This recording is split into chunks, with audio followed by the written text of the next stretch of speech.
자, 젠슨 황 CEO의 2시간 동안 엄청난 열정을 펼쳤죠. 네. 방송 초반, 그러니까 연설 초반부터 나 오늘 대본도 없고 텔레 프롬프트도 없으니까 마음대로 자유롭게 얘기할 거다라고 하면서 너털 웃음을 보냈던 젠슨 황이었습니다.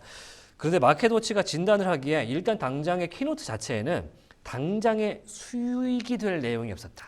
아, 미래에 무언가는 있는데 그렇죠. 당장 이 마진을 끌어올려 줄 만한 무언가가 없다. 아하. 뭔가 지금 어제 장에서 나왔었던 콜 중에는 이 네. 젠슨 황의 말 속에 돈 되는 내용이 들어있었어야 되는데 그런데 없다. 지금 애널리스트 콜 Q&A를 하면서 그 얘기를 하고 있는 거거든요. 그렇죠, 그렇죠. 그 돈 되는 얘기를 지금 해요. 네. 어제 하지 않고 오늘 하고 있는 점이 상당히 시장의 센티에 영향을 많이 줬고 그래서 로페즈 리서치의 로페즈 수석 같은 경우는 모자에서 꺼낸 마법 토끼 같은 수익이 없었기 때문에 문제였고 특히 얘기한 것 중에 주요 내용을 할애한 것이 로봇이라든지 앞서서 했던 양자를 언급하면서 사실 시장 투자자들 입장에서는 지금 매출 총이익률이 얼마나 나올지가 중요하다고 생각하는 판국에 뭐 한 5년 정도는 최소 걸릴 것 같은 로봇 얘기만 했다는 거예요.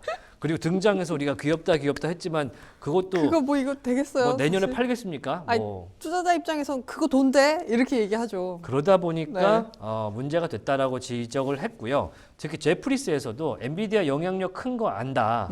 그런데 우리가 좀 더 기대하는 측면은 그 많은 점유율 가지고 어떻게 더 많이 수익 증가를 할 거냐. 이 얘기를 좀 더 나름대로 해줬으면 좋았을 텐데라고 하기도 했습니다. 네.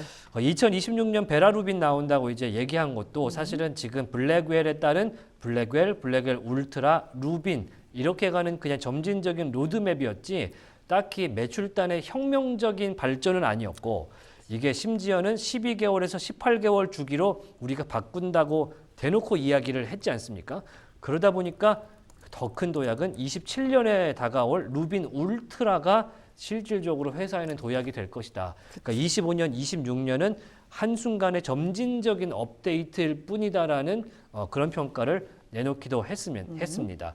그러면서 이런 설명도 좀 곁들여요. 네. 엔비디아가 이렇게 빨리빨리 1년 단위 혹은 18개월 단위로 업데이트를 하면서 뭐 캐파를 늘리고 성능을 올리는데 고객 입장에서는 예산 확보해야 되죠. 그다음에 그런 높은 와트 수를 먹는 제품들을 새로 살려면 전력도 확보를 해야 돼요. 최근에. 그렇죠.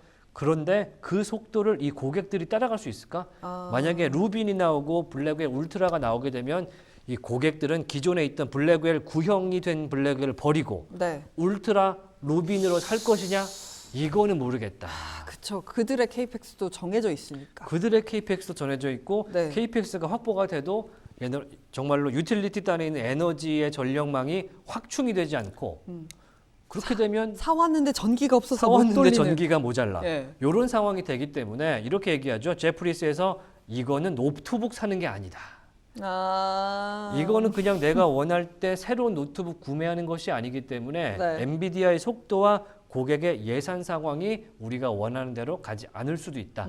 라면서 일단 오늘 마켓워치의 기사 자체는 약간 네거티브 톤으로 네. 나오기는 했습니다. 네. 하지만 뭐 오늘 일단은 애널리스트 콜이 있었다는 걸 감안했을 때 어제 돈 얘기를 좀 빼지 않았는가 네. 라는 생각도 좀 들어보고요. 네. 지금 뭐 젠스랑 CEO가 열심히 또 얘기 아직도 하고 계세요? 아직도 하고 계시기 때문에 방금 전에 이런 얘기도 했어요. 네.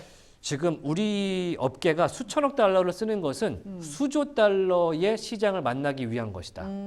이런 얘기를 했기 때문에 지금 투자가 아깝지 않고 그다음에 KPX가 늘어나는 것에 두렵지 않다는 뉘앙스의 이야기를 꺼내기도 했습니다.